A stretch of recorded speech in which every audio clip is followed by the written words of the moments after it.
Hi అండి, నేను మీ Padmavathi. Welcome to Vennelaganti Padma's kitchen. ఈరోజు నేను చూపించబోయే వీడియో అంటే సొరకాయ పులుసు కూర అండి. ఇది కనుక తింటే చాలా బాగుంటుంది. ఇదేంటంటే తీయగా ఉండడం వల్ల అందరూ కొంచెం లైక్ చేయరు, కానీ ఈ విధంగా పులుసు పెట్టి చేస్తే మాత్రం చాలా ఇష్టంగా తింటారు. సో మీరు కూడా ట్రై చేయండి. సో మరి ప్రాసెస్లోకి వెళ్దామా? సొరకాయ పులుసు కూరకి కావాల్సిన పదార్థాలు: సొరకాయ ఒక ముక్క తీసుకున్నాను, కొంచెం చింతపండు, కొంచెంగా పులుసు పెట్టడానికి కొంచెం చింతపండు, కరివేపాకు, కొత్తిమీర, ఒక పచ్చిమిరపకాయ తీసుకున్నా, కొంచెం బెల్లం ముక్క. ఇప్పుడు ఈ సొరకాయని కట్ చేసుకుందాం. సొరకాయని ఈ విధంగా పెచ్చు తీసి కట్ చేసేసుకోవాలి. ఈ విధంగా కొంచెం పెద్ద పెద్ద ముక్కలే తరుక్కోవాలి. పెద్దగా తరుక్కుంటేనే బాగుంటుంది దీనికి. పులుసు బెల్లం మామూలుగా ఇది తీయగా ఉంటుంది కదా, దీంట్లో కొంచెం పులుసు బెల్లం పెడితే చాలా అంటే చాలా బాగుంటుంది. కొంచెం దీన్ని పెద్ద పెద్ద ముక్కలుగానే కట్ చేసుకోవాలి. ఈ విధంగా తరిగి పెట్టుకున్నాం కదండి, దీంట్లో కాస్త పసుపు, ఉప్పు వేయాలి, తగినంత పసుపు, కొంచెం వాటర్ వేయాలి. వేసి కుక్కర్లో ఉడికించుకోవాలి. స్టవ్ వెలిగించి కుక్కర్ పెట్టి అదొక 2 విజిల్స్ వచ్చే వరకు పెట్టుకోవాలి.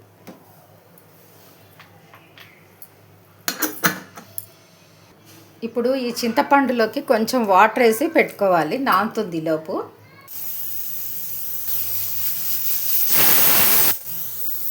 ఇప్పుడు 2 విజిల్స్ వచ్చాయండి, ఆఫ్ చేసేసుకోవాలి స్టవ్.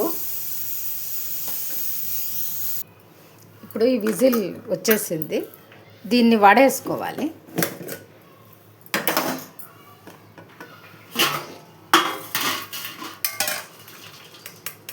ఈ విధంగా వడేసి పెట్టుకోవాలి.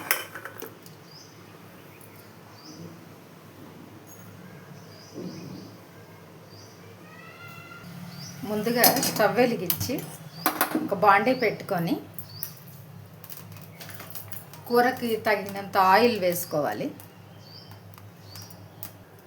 ఒక ఎండుమిర్చి వేసాను, కొంచెం శనగపప్పు వేసుకోవాలండి, టేస్ట్ బాగుంటుంది దీనికి. శనగపప్పు, అలాగే మినపప్పు, ఆవాలు, జీలకర్ర.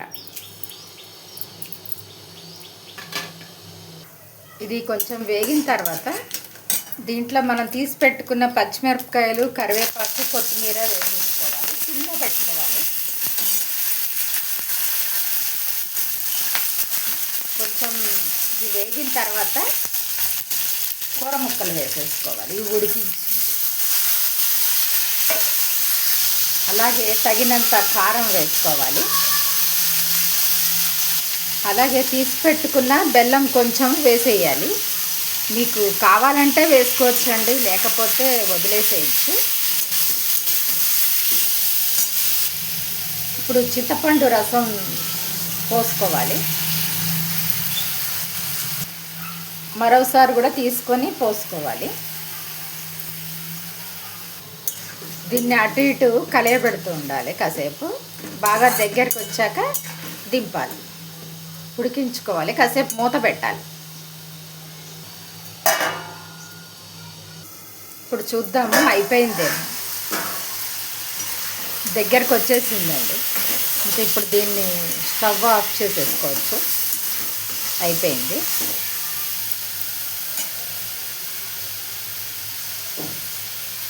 ఇప్పుడు కూరని బౌల్లోకి ట్రాన్స్ఫర్ చేసుకోవాలి. చూసారు కదండి, ఎంత చూడంగానే తినేయాలనిపించేటట్టుగా ఉంటుంది. మంచి టేస్టీగా ఉంటుంది కూర. సొరకాయ తీపి ఉంటుంది కదండి, దాంతో చాలామంది తినరు దీన్ని. సో ఇలా చేసుకొని తింటే అందరూ ఇష్టంగా తింటారు. అలాగే నేను ఎప్పుడు ఈ కారం అనేది మన స్వస్తిక్ కారాన్నే వాడతాను. ఇది చాలా ఫైన్ క్వాలిటీతో చాలా బాగుంటుంది. 100% న్యాచురల్ కదండి. సో నేను దీన్నే వాడతాను ఎప్పుడు, స్వస్తిక్ బ్రాండ్నే.